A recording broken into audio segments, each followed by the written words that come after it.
Alors, est-ce que vous pouvez nous parler de l'équipe éditoriale? Je me présente, je m'appelle Jean-Hilaire Sora, je suis professeur émérite de dermatologie à l'Université de Genève.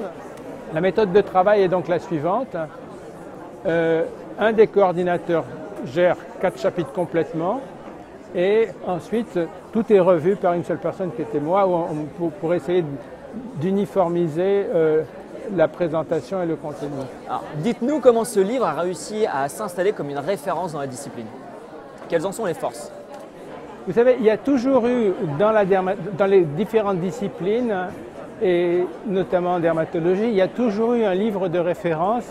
Et imaginez-vous que nous avons eu l'impudence de faire une espèce de putsch, pas littéraire mais éditorial, en décidant de reprendre la voie des précis de Darié, ce qui fait que ce livre, historiquement, il s'inscrit dans 2 choses. D'une part, le Darié de chez Masson et d'autre part, le De Gauss, avec toutes les améliorations, bien entendu, dues au progrès de la spécialité. Alors, parlez-nous de cette nouvelle édition. Dites-nous quels sont les chapitres les plus remaniés. Alors, cette nouvelle édition, quantitativement, elle est plus lourde.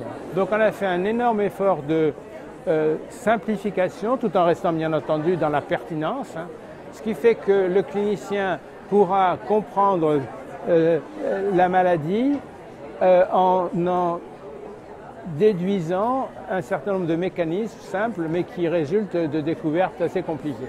Donc pour ceux, par exemple, qui sont en train d'étudier la dermatologie, s'ils ont la 5e édition, même la classification des maladies n'est plus valable, indépendamment de leur mécanisme, de leur traitement, etc. Donc ça, c'est la première grande nouveauté.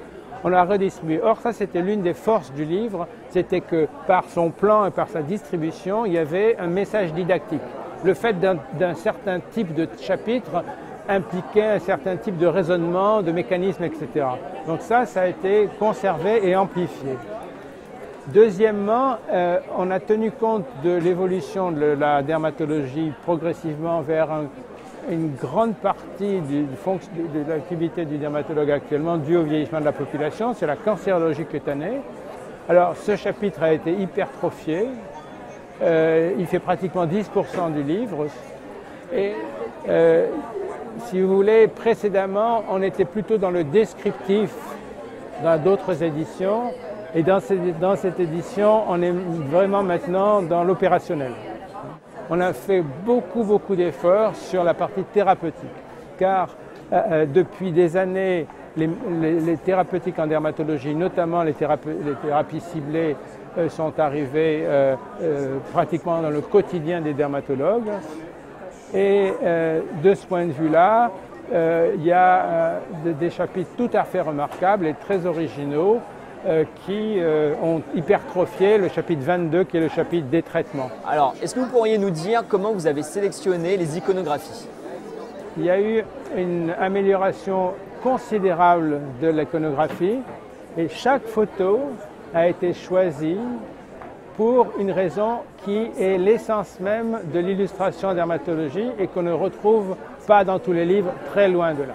Une photo doit parler d'elle-même. Il est important qu'elle montre les différents éléments qui vous permettent le diagnostic. C'est comme un tableau de Magritte, tout le monde reconnaît que c'est un Magritte. Pourquoi? Parce que tout y est. Enfin, en 3 mots, comment définiriez-vous ce livre? C'est un gros livre, un beau livre, mais bon. Je le définis comme, finalement, une porte d'entrée par votre e-book dans la dermatologie, sans passer par Internet, qui est plein d'embûches et d'inexactitudes.